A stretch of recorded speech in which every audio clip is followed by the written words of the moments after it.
Let's tie this Amy's ant. What I've got in the vise here is a Tiemco 5262. That's a 2 extra long nymph hook. And I've dressed the shank with 6/0 uni in dark brown for the thread.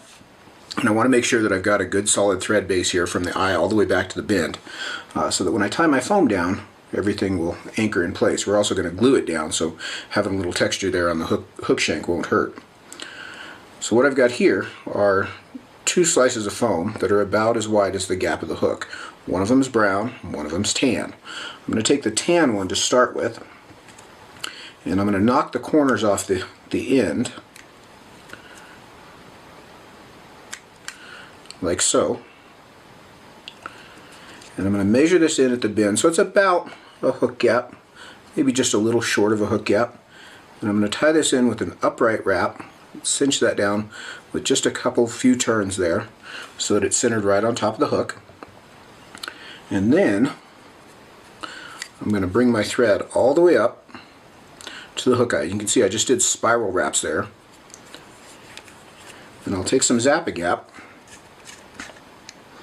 And in all cases with Zap-A-Gap, less is more, so just a thin layer down the hook shank. Don't get carried away with it. Then I'm going to lay this piece of foam down again and tie it down just behind the eye.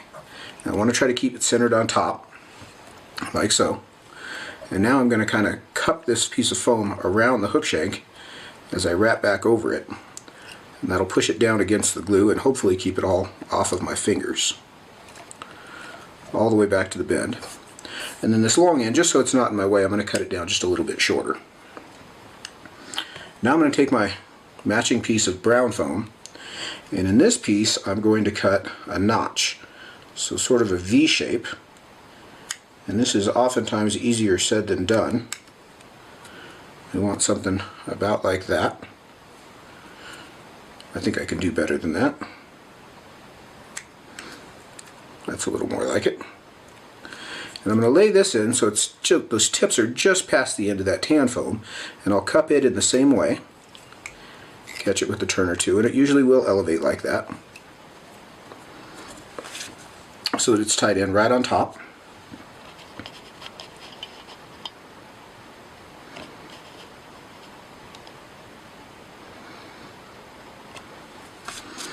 And now we're going to put in the first set of legs.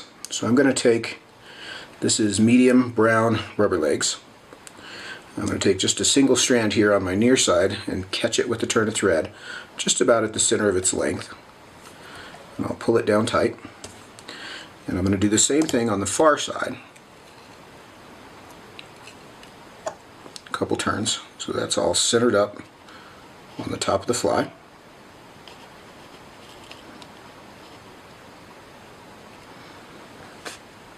And now, as we go to tie the rest of the fly, this piece of foam here and these rubber legs are going to be in our way. So kind of a handy little trick. What I'm going to use, you can use copper wire or a piece of lead wire.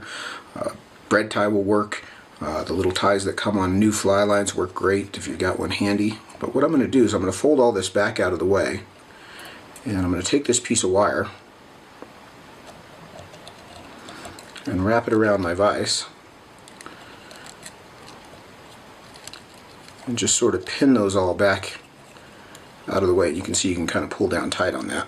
And that's just to hold that out of my way for the time being. Hopefully everything will stay in there. That one leg wants to pop back out. And of course that piece of wire is reusable. So now I'm going to tie in a brown hackle feather. And really the quality of this feather doesn't make any difference. We're going to trim most of it off. This is just going to become the rib. So the size or the quality doesn't make a huge difference. But I'm going to tie this in here at the bend, all the way back up to the base of that foam.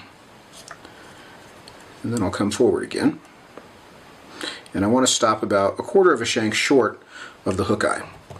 My one leg here is jumping out and fighting with me, so I'm going to put him back in. Get him where he needs to be. Drape my feather out of the way. And we're going to use some olive crystal chenille for the body on this one. So I'm going to cut a length of that. And I'll tie this in, again, like I say, about 20 to 25% of the shank length back from the eye. And I'm going to wrap back over it all the way to the bend. Once I get there, I'll return my thread to the starting point, and I'll just wrap the chenille body. And I really try not to build this up too much. I don't want to build a lot of bulk. I'm just really kind of going for color and texture here. So I'm not really going to overlap those wraps. I'll tie that chenille off at the front and clip the excess out. Anchor that down with the last couple turns. And then I'm going to spiral wrap my hackle feather, just nice evenly spaced turns, forward through that body. And I'll tie that off at the front. Trim out the excess. Now what we're going to do is we're going to trim all this hackle off. Basically we're just going to leave short little stubs here. So what I'm going to do is I'm going to come in from the side, and this is just so that I don't trim anything I don't mean to trim. And I'll usually start across the top and sort of work my way around. And the idea of this is that it's sort of disheveled. You don't want it all exactly even. It looks a little too manicured that way.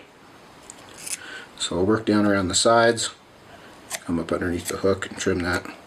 And on the bottom I'm not trimming it flush. I want to leave a little bit of that stub. On the top I can go much more flush. You want to be careful of your legs here, even though they're tied down. Make sure they don't get caught up in your scissors. About like so. So we've just got those short little bristles. Now at this point I can undo my wire. So I'll unwrap all that. Straighten my legs out, make sure everything's where it needs to be. And I'm going to pull this brown piece of foam up over the top and tie it down just at the front edge of the body. You can see as I make those turns, I can always tighten the thread wrap toward me. That lets the foam envelop the top of the fly. And to keep it all centered, I'm going to creep my thread forward underneath, just over the tan foam, and then I'll tie that brown foam down again. And then I can cross hatch back over the top of this brown foam to anchor everything in place. We're looking pretty good here so far. So now the underwing on this fly is rainbow or mixed color crystal flash, and it's generally tied with a pretty good sized clump. So I've probably got 10 or 12 strands here, and I cut them at least twice as long as I need them to be. And what I'm going to do with these is I'm going to bump my thread forward a bit, and I'll catch these on top of the hook, and then I'm going to fold the long end back and wrap back over all of it right up to the front edge of that foam underbody. So we've got a fairly long wing right now. We'll trim that to length later, but we want to make sure that it's centered on top. And over the top of that we're going to put a little bit of yearling elk. So I'm going to take a fairly healthy clump here, and I want to clean this out just like you do all deer or elk hair. And I'll stack this up in my stacker. If you've got the hair well cleaned, you don't really have to pound on it a whole lot.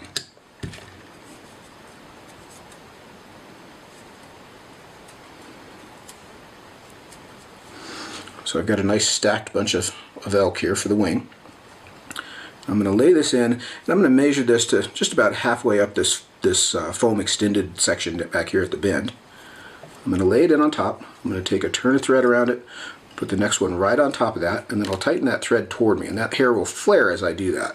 Now I'm going to keep my thread wraps tight, and I'm going to work forward through those butt ends, letting that hair flare as I come through. What that's going to do is allow me to tie that hair down individually rather than all in one big clump. I'll get a much more secure tie down. And then I can come in and trim out all those butt ends just as close as I can get them. This method does make for a little messier cleanup after the fact, but we get a much more secure tie down that way.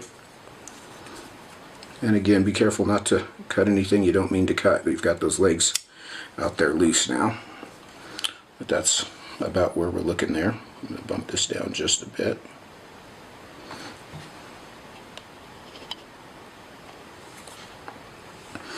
So we've got that wing in. I'm going to come forward over these butt ends and just sort of anchor them down. I'm not really worried about covering. I'm going to put some dubbing in to finish that up. I want to make sure that that wing is jammed right up against the front edge of that foam body. And then I'll pull my flash back and cut it just a bit longer than the wing. Now I'm going to put a little bit of peacock dubbing in.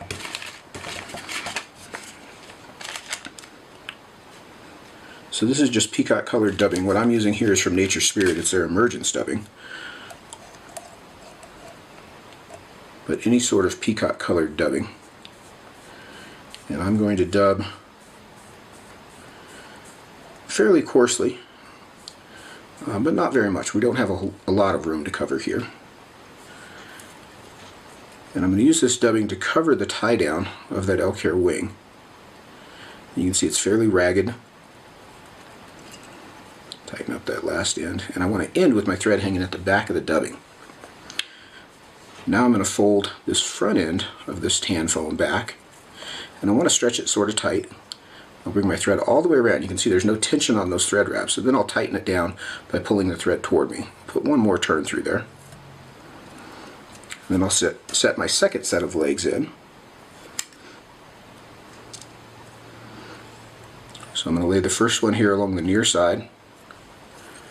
Catch it with a couple turns. One in along the far side. A couple turns. And I always like to check and make sure that they're lined up evenly on both sides.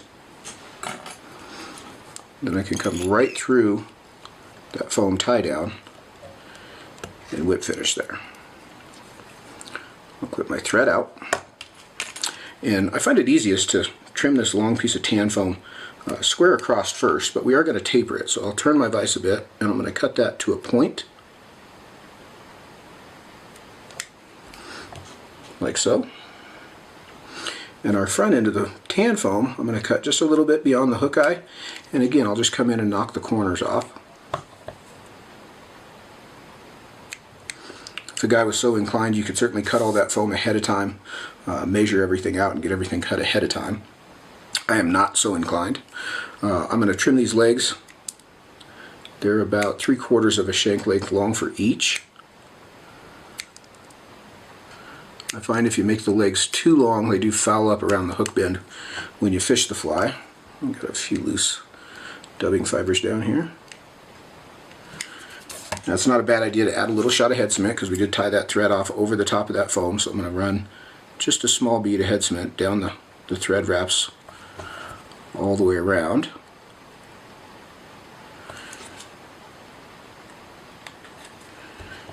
Let that bleed in, and that's our finished, Amy's Ant.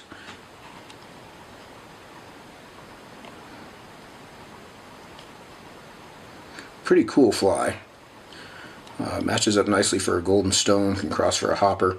It's become a staple out here in Colorado on the South Platte and Cheeseman Canyon, oddly enough. Pat Dorsey sort of popularized it there, and Jack Dennis came up with it for the snake, but it's a versatile fly. You can use it in a lot of places. Really not that hard to tie, and it's actually a fun fly to tie. So grab some foam, grab a little bit of elk hair, see what you can do. Hope you enjoy it. Thanks for watching.